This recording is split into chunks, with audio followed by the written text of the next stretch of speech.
Hello and welcome to Intercultural Training. My name is Naomi Nishi and I'm going to be your instructor for this course. I think at least one of you have taken a course with me before and you might be surprised to see this video. Normally I've created my lecture notes for you to read and that's kind of how you get my perspective on the week's work. But for this term, I thought I would try something different. I know you have a lot of readings, and I think they're very valuable readings and worth looking at and paying attention to and reflecting on. But because there are quite a few readings, I thought it might be nice to kind of switch it up and have a video of me. So I'm going to give this a try. Most likely I'll try it this week, or I'll try it this way for this week, and then maybe try the written lecture notes for subsequent weeks, and then ask all of you to kind of vote which format you like better. So we'll give it a test, and thank you for your patience as we try it. So what I wanted to start out doing for week one, of course, was to just go through the syllabus. One of the themes of our class is really going to be active learning and learners taking control of their own learning. I think it's a very important perspective and an important approach to take with learning, because as I'm sure you've all experienced, when you're excited about learning something and you've decided to learn it, that's when you learn the most, not when somebody else has decided, I'm going to teach you something.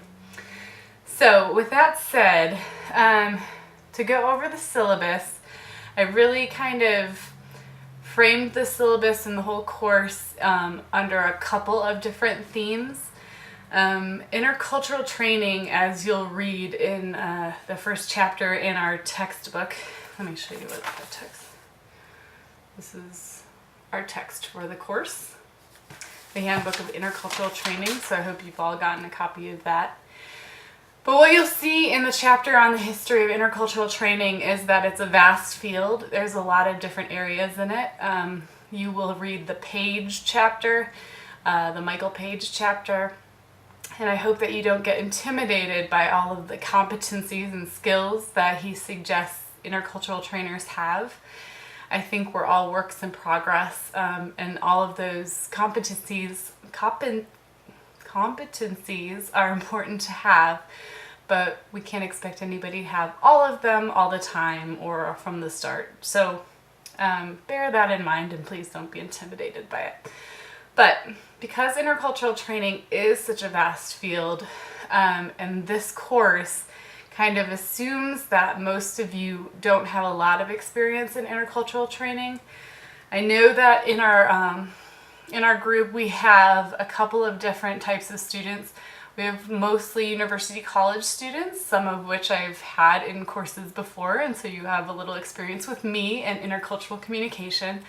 But then I know that we have a few students from the International Intercultural Communications Master's Program, which I'm actually an alumna of that program.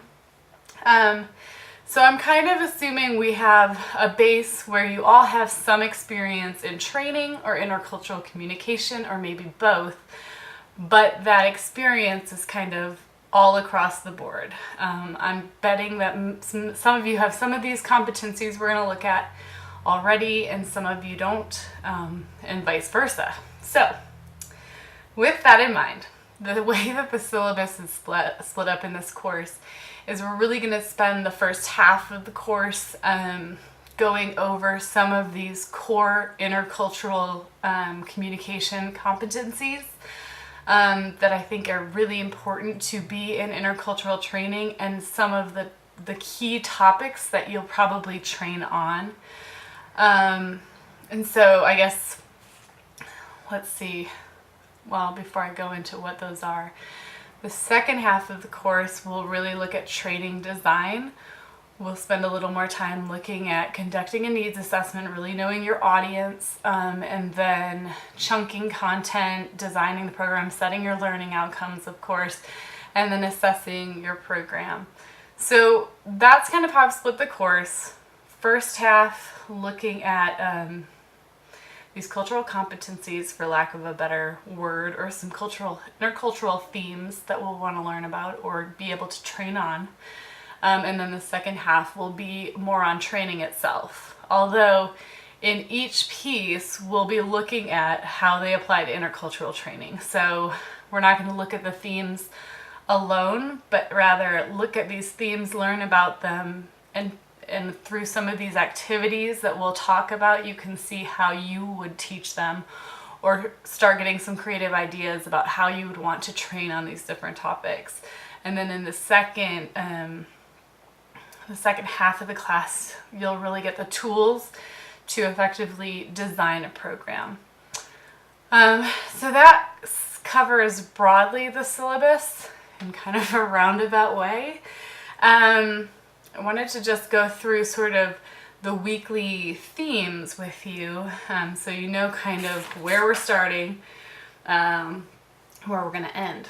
So with that, week 1 is really to review the syllabus, review what this course is about, what we're going to do, to look at the history of intercultural training, and to start being exposed to some of the different types of intercultural training. As you'll see in the chapter on history, and also in the Brislin and Kushner piece, well, maybe they don't get in, no, they don't get into that as much.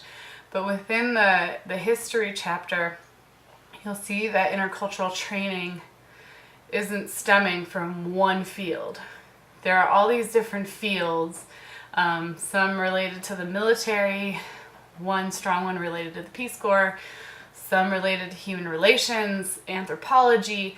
All of these fields have developed and contributed to the field of intercultural training. And depending on where the writer or the scholar or the researcher is coming from, it has a slightly different twist on intercultural training. But they were all important splices of the field. So we're going to try to orient ourselves around the field of intercultural training and how broad it is. Week 2, what I really want to get into is understanding the types of intercultural training that are needed. And I'll have each of you select a reading to kind of report on in our discussion.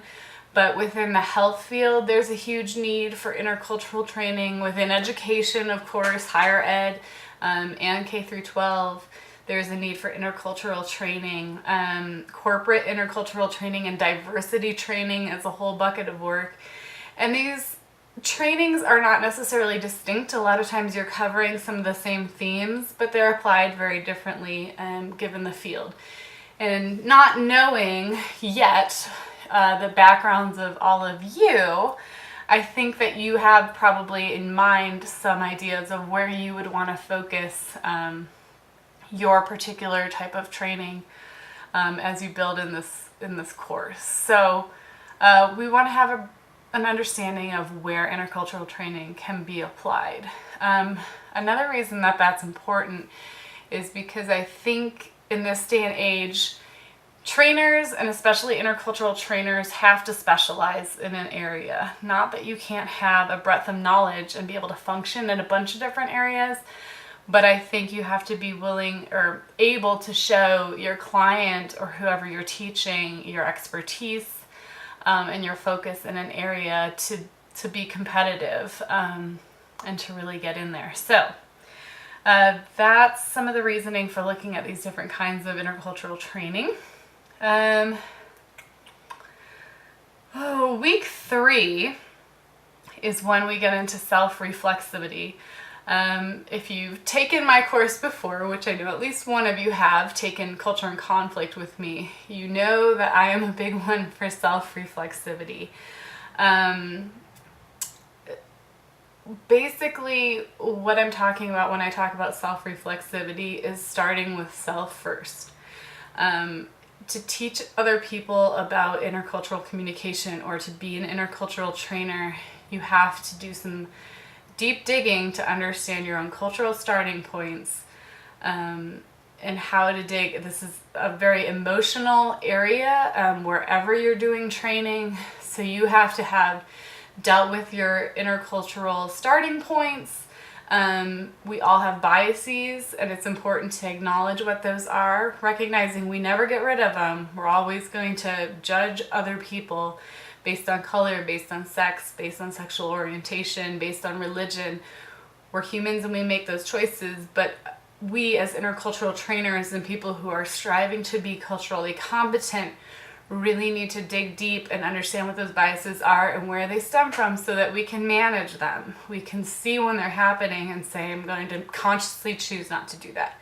So to be intercultural trainers, to be educators in this field, it's essential that we dig deep and understand ourselves, and also understand the processes that we go through to kind of come to terms with our own prejudice. So understanding privilege and power, how it either benefits us or disadvantages us, depending on what we're talking about, is very important so that we can then work with other people to go through some of these same personal processes to come to terms with their own privilege and their own disadvantages, and have a better understanding of how that affects them, how that works, how that drives conflict, and how it can drive resolution.